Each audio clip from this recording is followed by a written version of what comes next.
एक अंदाजे के मुताबिक रोज़ाना 2 मिलियन से ज़्यादा ब्लॉग पोस्ट पब्लिश होती हैं। ये सिर्फ ब्लॉग पोस्ट की बात कर रहा हूँ, पेजेस की बात नहीं कर रहा। जब आप पेजेस की बात करें, वेबसाइट्स की बात करें, ब्लॉग पोस्ट की बात करें, तो कितने मिलियन पेजेस हैं जो रोज़ाना नए पब्लिश होते होंगे दुनिया भर में। सो इन इस सब कंटेंट में, इस सब तेज़ी से बढ़ते हुए कंटेंट में सर्च इंजन्स की जॉब बहुत ज़्यादा इंपॉर्टेंट बन जाती है, जिसमें उन्होंने रोज़ाना इन सब नए कंटेंट को इंडेक्स भी करना है और रैंक भी करना है। सवाल ये है कि क्या गूगल सिर्फ ऑन पेज फैक्टर्स जो अभी तक हम पढ़ रहे थे, जिसमें हमने टाइटल, मेटा डिस्क्रिप्शन या दूसरी कीवर्ड डेंसिटी या कीवर्ड रिसर्च, ये सब सारी चीज़ें हमने जब पढ़ी, क्या गूगल सिर्फ इन्हीं चीज़ों की बेस पे डिसाइड कर सकता है कि कौन नंबर 1 है, कौन नंबर 2 है, कौन नंबर 3 है? क्योंकि दिन ब दिन जब नई चीज़ आती है, हो सकता है कि जो नंबर 1 है वो अब नंबर 1 ना रहे, क्योंकि एक जो नया पब्लिश होने वाला आर्टिकल है वो ऊपर आ जाएगा। सो बेसिकली गूगल जो है वो ये सब चीज़ें जो एक एक सर्टेन पैरामीटर्स के अंदर रहकर नहीं कर सकता। इसमें बहुत सारी चीज़ें गूगल कहता है कि जी आप ऑफ पेज करेंगे, यानी कि आप दूसरी वेबसाइट के भी वो रैंकिंग सिग्नल ट्रैक करता है। हमने जो भी अभी तक बात की थी वो थे सारा कुछ जो हम अपनी वेबसाइट के ऊपर कर सकते थे। हम अपनी होस्टिंग चेंज कर सकते थे, हम अपना कंटेंट चेंज कर सकते थे, या हम बाकी सारी चीज़ें ऐसी जो हम कर सकते थे हमारी वेबसाइट के ऊपर, जो हमारी मलकियत है। लेकिन लिंक बिल्डिंग ये एक और सेक्शन है। ये अगर आपको शुरू में याद हो तो मैंने बताया था कि एसईओ की 3 मेजर टाइप्स हैं, जिसमें ऑन पेज, ऑफ पेज और टेक्निकल एसईओ की हमने बात की थी। ऑन पेज हमने ऑलमोस्ट कर लिया हुआ है कवर। अब ऑफ पेज की बात कर रहे हैं, जिसको लिंक बिल्डिंग भी बोलते हैं। सो लिंक बिल्डिंग में आपको मैं वो चीज़ें बताऊंगा जिसमें आपको ये समझ आएगी कि लिंक बिल्डिंग क्या होती है, और इसको कैसे कर सकते हैं, और क्यों गूगल के लिए ये इंपॉर्टेंट है। और टेक्निकल एसईओ भी हमने कुछ ऑलरेडी कर ली हुई है। सो लिंक बिल्डिंग का मतलब क्या है? लिंक बिल्डिंग का मतलब ये है कि आपको अपनी वेबसाइट से अपनी वेबसाइट पे बाकी वेबसाइट से लिंक्स लेने हैं। इस लिंक्स को हाइपर लिंक्स ही बोलते हैं। सो इन शॉर्ट, आपको लोग लिंक करें, यानी कि आपकी वेबसाइट का लिंक उनकी वेबसाइट पे पड़ा हुआ हो। जब भी उनकी वेबसाइट पे आपका लिंक लगेगा, गूगल उनकी वेबसाइट क्रॉल करेगा, वो देखेगा कि कितने लिंक्स जो हैं वो उस वेबसाइट से बाहर जा रहे हैं। तो वो उनमें एक हमारा लिंक भी होगा, तो गूगल देखेगा कि अच्छा उस वेबसाइट से उस्मान की वेबसाइट पे, यानी कि आपकी वेबसाइट पे एक लिंक आ रहा है, तो गूगल उसको फॉलो करेगा। और हमें गूगल का बिहेवियर याद है कि Google link to link jump करता है, जो हमने बहुत शुरू में डिस्कस किया था कि Google actually link to link jump करता है। तो जब गूगल एक पेज पे जाता है, उस पर सारे लिंक्स देखता है कि किस किस पेज पे जा रहे हैं। वो हो सकता है कि उसकी अपनी वेबसाइट पे जा रहे हो सकता है किसी और की वेबसाइट पे जा रहे हो। वो सारे लिंक्स को जब फॉलो करेगा और देखेगा कि जहाँ जहाँ पर लिंक्स जा रहे हैं, वो उन सबको एक वैल्यू देगा। सो बेसिकली लिंक बिल्डिंग इसी को बोलते हैं कि हमें ज़्यादा से ज़्यादा अपनी वेबसाइट पे बाकी लोगों से लिंक्स लेने हैं। ठीक है, अगर आपको समझना हो तो मैं आपको ये इस तरह से समझा सकता हूँ कि हर लिंक गूगल के लिए एक वोट के तौर पे काउंट होता है। सो जैसे कि आपको पता है कि वोटिंग से लोग ऊपर आते हैं, क्रेडिबिलिटी मेंटेन होती है, जिसको ज़्यादा वोट मिलते हैं वो जीत जाता है। इसी तरह से हमारी वेबसाइट को जितने ज़्यादा लिंक्स मिलेंगे, गूगल उसको उतने ज़्यादा वोट्स काउंट करेगा और वो जीत जाएंगे।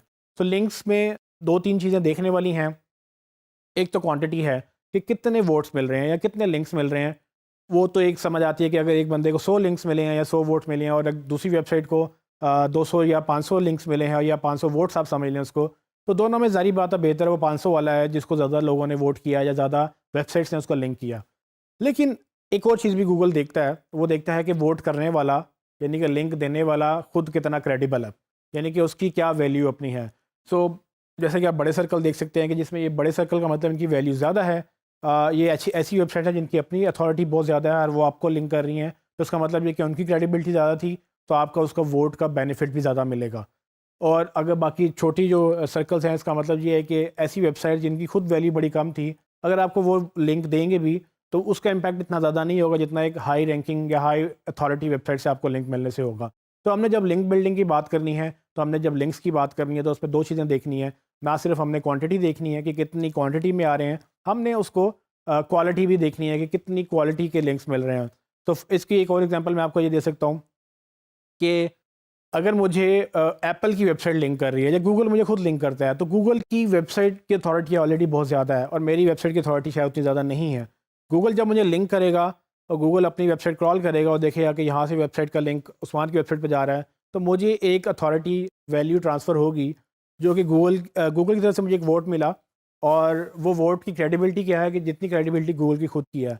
और अगर एक मैं थर्ड क्लास एक गंदी सी वेबसाइट, एक बिल्कुल नई लॉन्च होने वाली वेबसाइट से मैं लिंक लूँगा, उसकी वैल्यू और इसकी वैल्यू दोनों में ज़मीन आसमान का फ़र्क हो सकता है, क्योंकि उसको गूगल अभी पहचानता भी नहीं है, उसकी अपनी वैल्यू कोई नहीं है। जबकि मुझे यहाँ एप्पल, याहू या बड़ी-बड़ी वेबसाइट से अगर लिंक्स मिल रहे हैं, इनकी वैल्यू ऑलरेडी बहुत ज़्यादा है, क्योंकि ये कुछ सालों से ऑलरेडी बिज़नेस में है।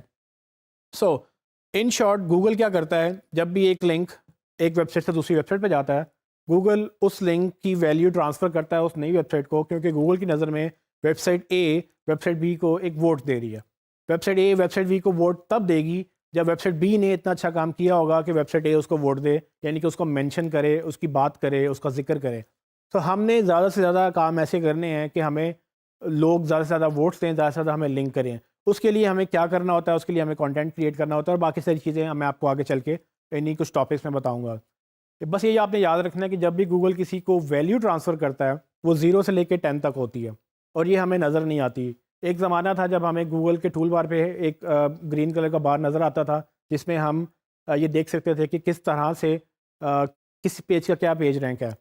लेकिन अब गूगल ये पेज रैंक, यानी कि जो अथॉरिटी है गूगल की नज़र में, वो दिखाता नहीं है। सो हर पेज का एक रैंक है गूगल की नज़र में, वो 0 to 10 वैल्यू बेसिकली उसके अगेंस्ट अथॉरिटी मैयर होती है। गूगल डिसाइड करता है कि इसका 0 से लेकर 10 तक क्या दर्जा है। हर पेज का ये दर्जा बना हुआ होता है, बहुत सारे 0 पे या बिल्कुल 0 भी नहीं होते। और अगर एक एप्पल की वेबसाइट का 10 आउट ऑफ 10 रेट है गूगल की नज़र में, वो बहुत ज़्यादा अथॉरिटी वेबसाइट है, वो मुझे लिंक करेगी, तो मेरा रैंक उसके मुताबिक उसकी वजह से काफ़ी बढ़ जाएगा। बजाय इसके कि मैं 10,000 लिंक्स लूँ उन वेबसाइट से जिनका 0 पेज रैंक है, या गूगल की नज़र में उनका पेज रैंक ही नहीं है। तो दोनों का अथॉरिटी में फ़र्क है। तो लिंक बिल्डिंग में असल में सब हमने ये देखना है कि एक तो लिंक्स हमने बनवाने ज़्यादा से ज़्यादा, दूसरे लिंक्स क्वालिटी वाले होने चाहिए, तीसरा ये कि लिंक्स कहाँ-कहाँ से हम कैसे-कैसे कर सकते हैं। ये सब चीज़ें हम आगे चल के डिस्कस करेंगे।